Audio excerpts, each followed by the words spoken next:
Bonjour chers amis, le cours d'aujourd'hui c'est l'encéphalite. Bon, pour l'introduction, il faut savoir que l'encéphalite est une infection grave et les étiologies sont fréquentes, mais essentiellement c'est l'HSV, l'herpès, souvent associé à une méningite et dans ce qu'on appelle méningoencéphalite à liquide clair. Pour les agents causals, soit viral, soit bactérien, soit parasitaire. Pour les causes virales sont l'herpès 1 et 2, VZV, EBV, CMV, les entérovirus, la rougeole, la rubéole, les orions, la grippe, la rage, HIV et les arboviroses, essentiellement 4. C'est la tick-borne encéphalitis, fièvre de la vallée de Rift, West Nile et encéphalite japonaise. Pour les causes bactériennes, essentiellement Mycobacterium tuberculosis, Listeria, Brucella, Borrelia, Treponema, Leptospire, Mycoplasme et Legionelle. Les parasites, essentiellement le paludisme falciparum, Cryptococcus, Toxoplasmose et Trypanosomiase. N'oubliez pas de toutes ces étiologies présenter que 50% d'étiologie parce que 50% des encéphalites actuellement sont étiologies précises. Pour la physiopathologie, donc l'atteinte de l'encéphale due à 4 mécanismes. Soit la première, c'est la réaction immunologique locale post-infectieuse, c'est-à-dire atteinte de la substance blanche. L'agent n'induit pas lui-même une lésion, mais c'est la réaction immunitaire inflammatoire avec démyélisation périrvéneuse déférée. Deuxième mécanisme, c'est l'infection par l'agent pathogène, où on trouve l'atteinte de substances grises par agression directe. C'est dû à l'HSV1 ou bien l'HSV2 chez les enfants, CMV, l'HIV, les entérovirus. Troisième mécanisme, c'est l'encéphalite à VZV qui est dû à un mécanisme inflammatoire mais aussi la vascularite virale. Quatrième mécanisme, c'est l'encéphalite tardive après des mois ou bien des années de l'infection. Comme dans le cas de panencéphalite sclérosante type aiguë post-rougeole. Dans le cas de rougeole. Donc, on a 4 mécanismes, soit immunologique post-infectieux, où on trouve l'atteinte de la substance blanche, soit dû à l'agent pathogène où on trouve l'atteinte de substance grise par agression directe, ou bien mécanisme vasculaire, c'est comme dans le cas de encéphalite à VZV, ou bien les encéphalites tardives comme la panencéphalite sclérosante type aiguë post-rougeole. Maintenant, on passe à la clinique. Donc, l'association de plusieurs signes cliniques, syndrome méningé est peu marqué, voire absent, fièvre, des signes neurologiques centraux, type troubles de fonction supérieure comme de troubles de comportement, troubles mnésiques, confusion. On peut trouver troubles de vigilance allant de l'obnubilation jusqu'au coma, signes de focalisation tels que confusion partielle, déficit moteur et atteinte d'hypercania, et autres atteintes telles que des mouvements anormaux et convulsions générales. On passe au diagnostic. Donc, les outils de diagnostic, on a la PL et on a l'imagerie. On a l'imagerie soit TDM, soit IRM. On a aussi l'EEG. Donc, on commence par la PL est indispensable, urgent, permet d'éliminer méningite périllante. La pliocytose supérieure à 5, suivant lymphocytaire avec une protéine rachée. Et on peut trouver le LCS normal. Pour l'imagerie, la TDM ne doit pas retarder l'APL, sauf dans les 3 indications où le TDM est indispensable avant la PL, c'est lorsque le Glasgow est inférieur à 11, signe de focalisation et convulsion. TDM se vend normal dans les encéphalites. Si le tableau clinique évolue depuis quelques jours, on peut trouver une hypodensité focale, c'est-à-dire temporale, qui évoque d'origine herpétique, et on peut trouver hypodensité de la substance blanche, ce qui peut évoquer l'étiologie post-infectieuse. Pour l'IRM, c'est le plus sensible quotidien, en particulier dans les 4 premiers jours, doit préférer en première intention. Bon pour l'EEG est indispensable, permet d'objectiver une atteinte encéphalétique lorsque le clinique est douteux et est indiqué pour l'exploration de convulsions. Certaines anomalies à l'EEG ne sont pas spécifiques. On trouve souvent une décharge périodique d'ondes lentes, peut évoquer encéphalite herpétique. Bon, pour le diagnostic différentiel, donc l'imagerie permet d'éliminer ce qui est abcès, ce qui est épanchement sous-dural, thrombophlébite, hémorragie méningée, tumeur, etc. La PL a aussi écarté la méningite périllante. L'encéphalite auto-immune, elle peut être due à des anticorps antirécepteurs MNDA et VGKC ou bien antineurones.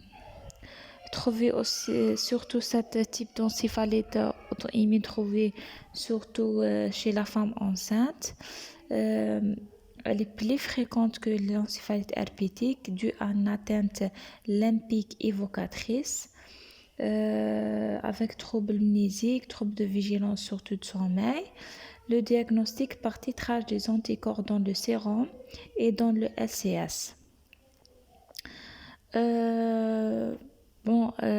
Autre diagnostic différentiel, l'encéphalite peut être due à des toxines, des médicaments, ou bien métaboliques, ou bien vascularites cérébrales.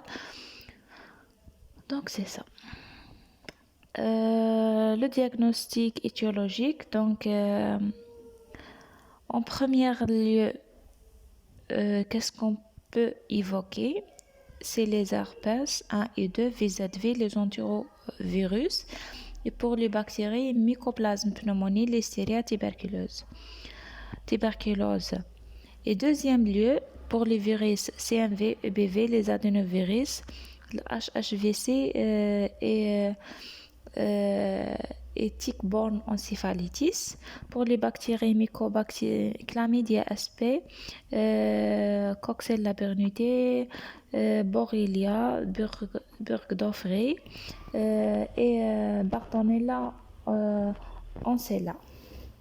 Troisième lieu, c'est Haemophilus influenzae, Parainfluenzae, ROR, West Nile, virus GC. Pour les bactéries, la rickettsiose,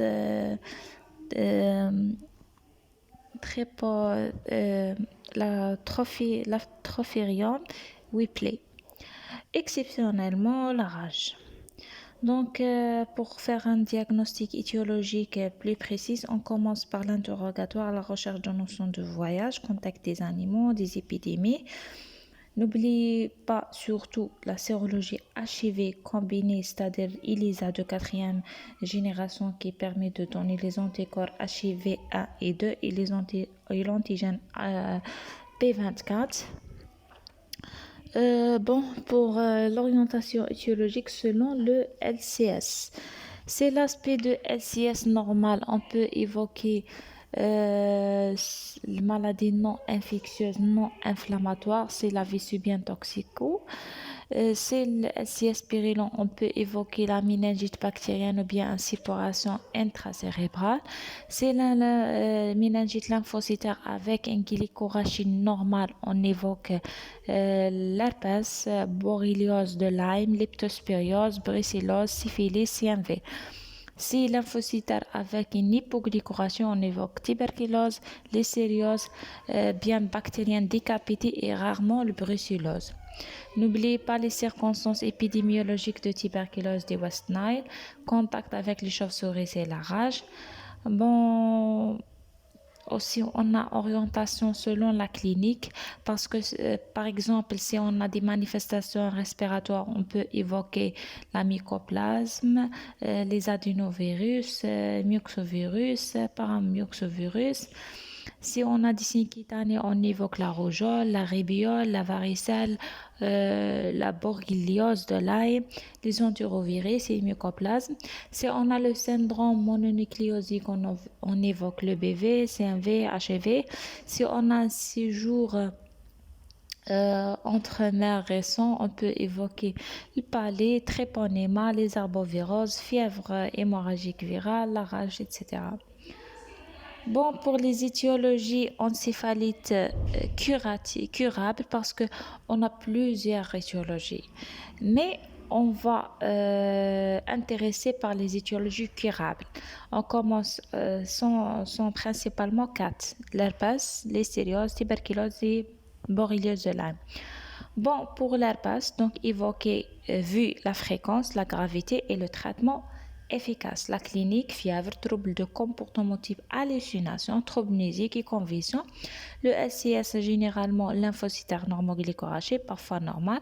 L'IRM à T1, on trouve une hyposignal. En T2, on trouve une hypersignal. Cette imagerie est retardée au scanner. Confirmée par la PCR. Dans le herpès, on trouve l'atteinte beaucoup plus temporale, des signes hémorragiques. L'hystériose, le SIS panaché avec hyperpronénorragie hypoglycorragie, dans l'encéphalite localisée dans le tronc cérébral avec atteinte hypercrânienne, ce qu'on appelle la rhomboencéphalite. Le diagnostic par l'hémoculture, l'examen direct, le culture dans le SIS. Tuberculose, troisième étiologie, tuberculose, dominant-encéphalite, évolution progressive avec une hyperprotéinorragie hypoglycémique. Le PCR, bonne valeur prédictive positive et faible valeur prédictive négative. Pour la borréliose de Lyme, responsable en phase secondaire, voire tertiaire, dominant-encéphalite, lymphocytaire, normoglycorachée, avec évolution chronique et de survenue déclarée par rapport à manifestation clinique. Le traitement en règle, l'institution d'un traitement par la cyclovir 10 mg par kg chaque 8 heures de façon probabiliste devant toute méningo-encéphalite lymphocytaire normoglycorachée. Ainsi, un traitement antibiotique actif sur l'hystéria, amoxicilline 200 mg par kg en 4 perfusions au moins, avec réévaluation systémique en 48 heures. Donc la première indication, c'est encore la cyclovir associée à l'amoxicilline. Réévaluer après 48 heures. Dans le cas où on a des vésicules cutanées ou bien des signes de vascularité à l'imagerie, la posologie de la cyclovir augmentée à 15 mg par kg par jour. Interrompre, c'est le résultat de PCR HSV ou bien VZV négatif. Autre traitement dans le cas de le CMV, c'est la ganciclovir. Dans le cas de HIV, c'est les antirétrovirales. Autre anti-infectieux, c'est des arguments en faveur de l'hystéria, tels que l'âge plus de 50 ans, le début précocif, la rhomboencéphalite, l'immunodépression, la grossesse.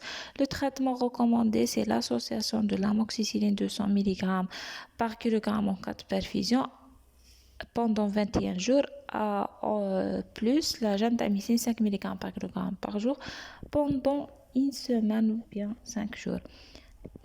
Avec surveillance de la température et des signes neurologiques dans l'état de conscience. Et merci.